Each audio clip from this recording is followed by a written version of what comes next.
Hi, I'm Dr. Iain Britton, and I'm interviewing Professor Ross Wolfe of the University of Central Florida, who is also, alongside his day job at the university and his academic studies of volunteer policing, is also a volunteer leader leading the reserve unit at Orange County Sheriff's Office. So now shifting focus a little bit and thinking about the future of volunteer policing. I know you've been a very visible champion of volunteer police internationally for many years. Do you think volunteer police could do more, and do you hope to see it grow in the future? Well, there's been a cyclical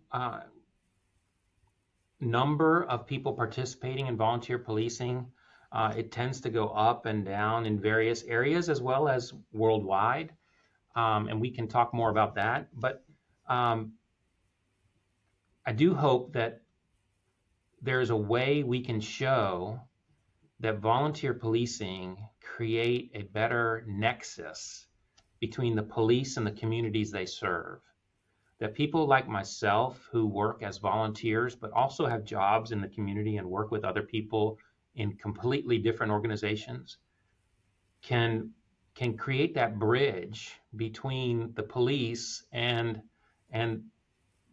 the business community, neighborhood communities, the people who are being policed in a different way than the police can do just by themselves. Do you think that senior leaders in policing have a strong understanding of what volunteer police can do for them, or is that part of the challenge here of almost getting that message across of what of what that impact of volunteer policing across all sorts of different dimensions might be?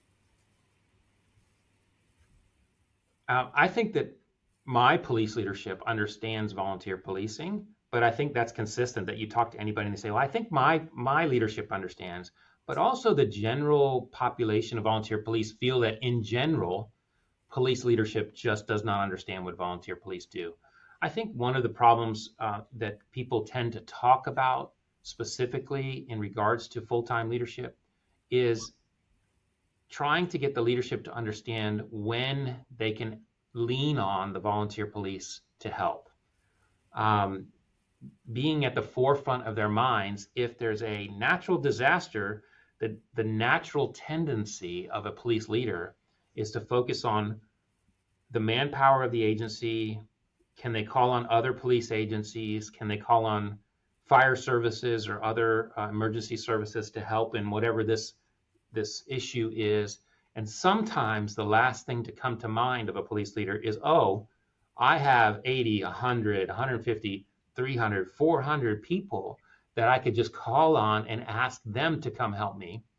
And maybe not get all of them, because it is difficult with volunteer policing to assume that you put out a call and that every single person will be able to drop what they're doing and come help you. But certainly it's a resource that I think a lot of police leaders don't have on the forefront of their mind as they deal with issues. And again, it doesn't just have to be natural disasters. It can be anything that goes on. If they have a major incident happen in a certain area and they need to bring in the full-time police who are working on duty that day to assist in that, can I use volunteer police to fill in what's happened behind them? They've left their zones open.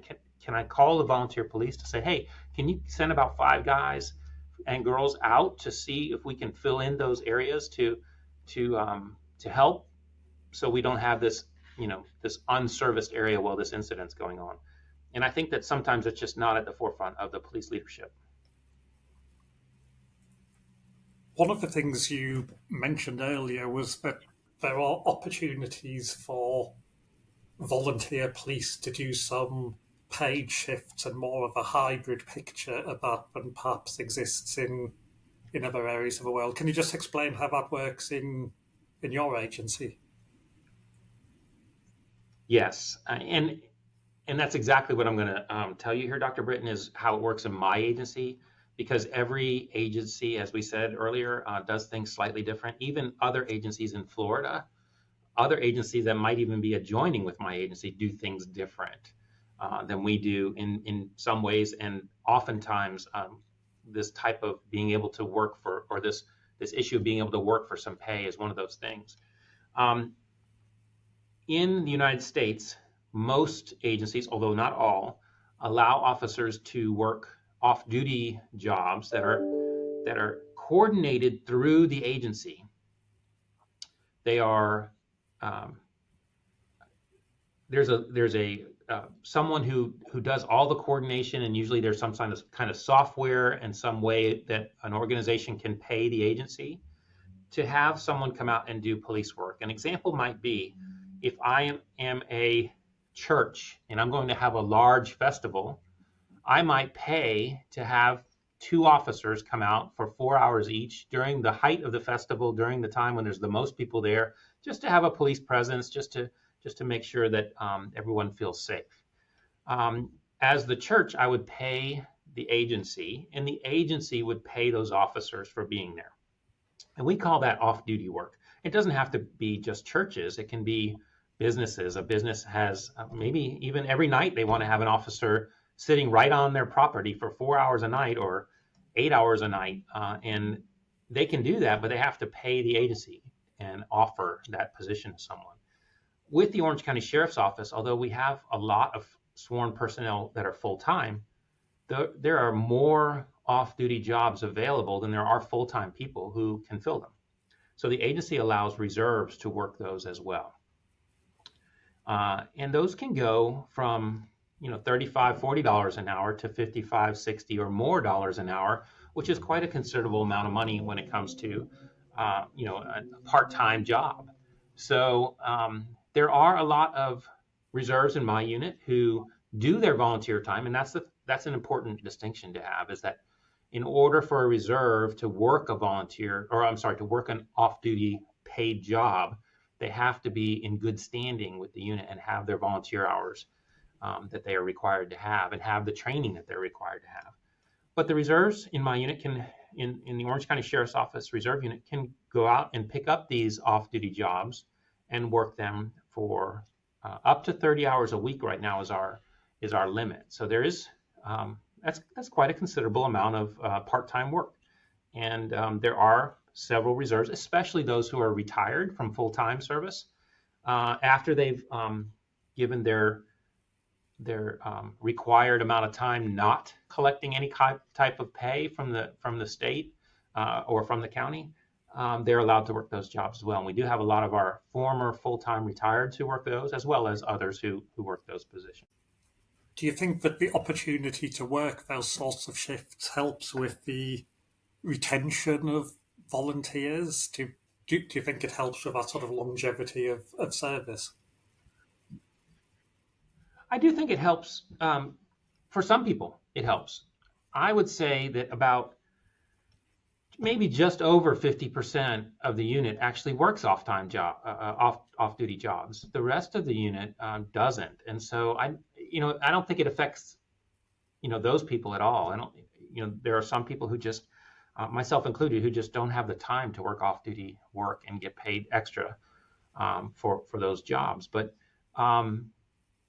for some people, yes, it does keep them interested in staying longer, because there is a way to bring in some money. It's a way to pay when those unexpected things come up that you need to get some cash flow for. It's a great way to say, well, you know what, I've never worked off-duty jobs before, but there's these jobs that are going to be over the next couple of weeks, and I can earn $500 or $1,000 or whatever from working those. So I'm going to work them to make up the shortfall that I have in my own cash flow. So yeah, I think that it does, for some people, keep them interested in working.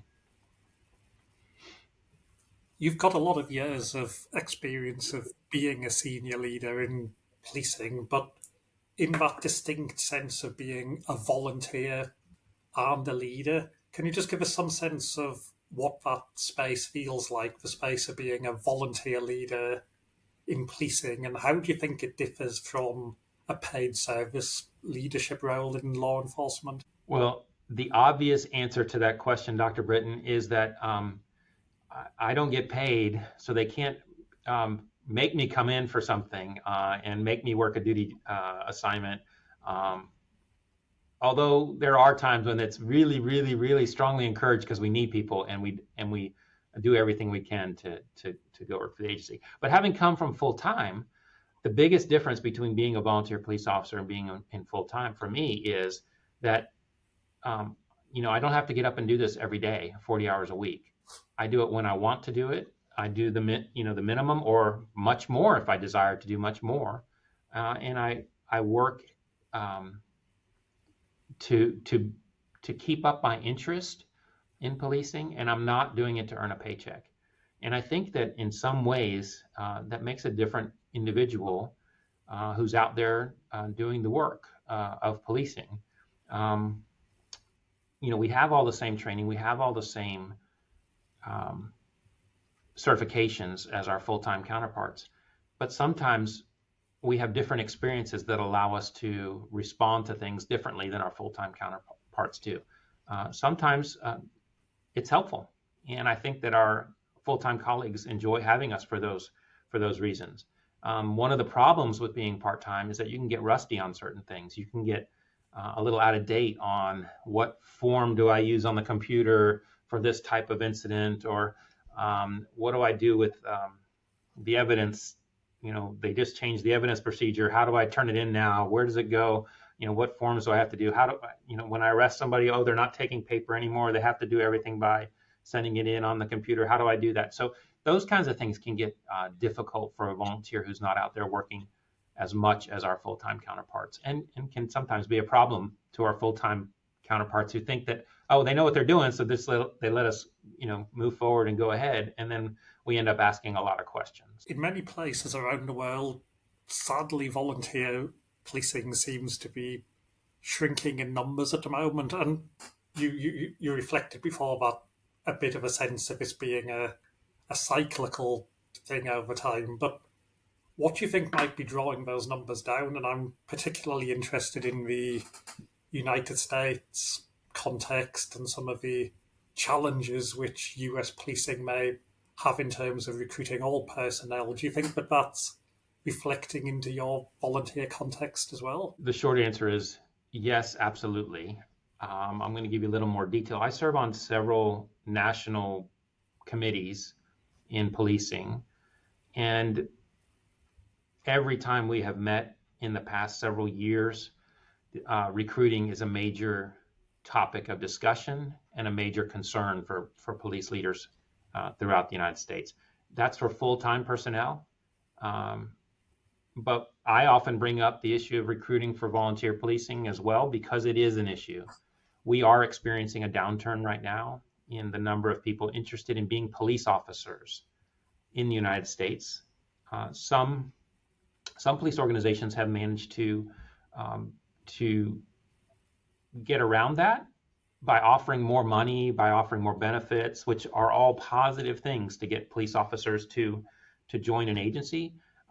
But I don't think it does anything to increase the size of the pool of candidates that we have nationwide.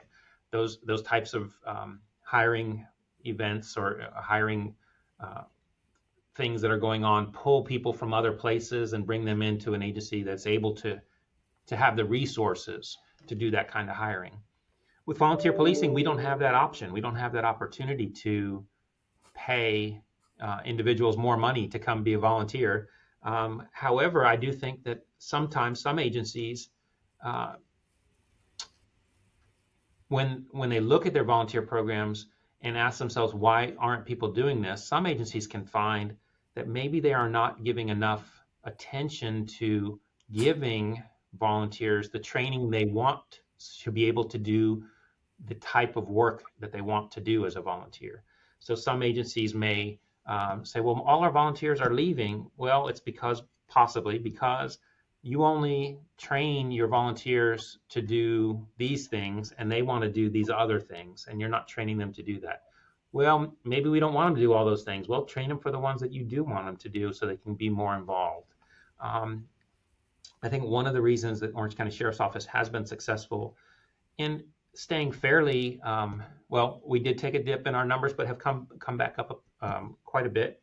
I think one of the reasons we've been successful in that is that we do treat our reserves, because they have the same training, the same way we do treat our full-time personnel. We allow them to put in for classes, and we allow them to get the training they want, and we allow them to do the kind of work that they enjoy. For example, I would not want to learn how to be mounted patrol and ride a horse. That's just not something that possibly I don't want to do. But someone else, that may be one of the things that really keeps them interested in being a volunteer police officer, is that they're able to help at the stables, and they're able to ride the horse at events, and they're able to do those things, and that's what drives them. So if the agency says, well, we're not going to let you do that, you're probably going to lose that person. So I think that because policing is seeing a decline in recruitment, we're seeing that also in volunteerism, in volunteer policing. But there are ways that we can try to combat that on the agency level, to try to see if we can get more volunteers. Thank you, Ross. Is there anything else you'd like to add? Any other thoughts? No, I think you raised some really good questions, Dr. Britton, about the fact that there's so little known about many different agencies, not only in the U.S. but throughout the world. And one of the reasons that I like talking about volunteer policing is because my hope is that I'll get people reaching out to me to contact me and say, hey, I don't know if you know, but I'm with this country or this state, and did you know that we do volunteer policing this way, and have a conversation and get them involved in either the VLEOA or get them involved in other ways in adding to the knowledge base of volunteer policing. And so I really appreciate you bringing me on to this opportunity to talk about volunteer policing. And I do hope that there's a way for individuals who are interested in reaching out to me to give me or you information about volunteer policing, that they do so. Thank you. Yes, I think it's that volunteering we know is a major part of policing in many countries around the world, but it rarely gets that sense of attention at a more strategic, senior policy type level of policing discourse. So yes, it's excellent to raise these debates, and as you rightly say, the hope is this may stimulate people to connect more internationally and join the dots of the practice in different places. So thank you very much, Professor Ross Wolf, for some really interesting insights into the world of volunteer policing. Thank you.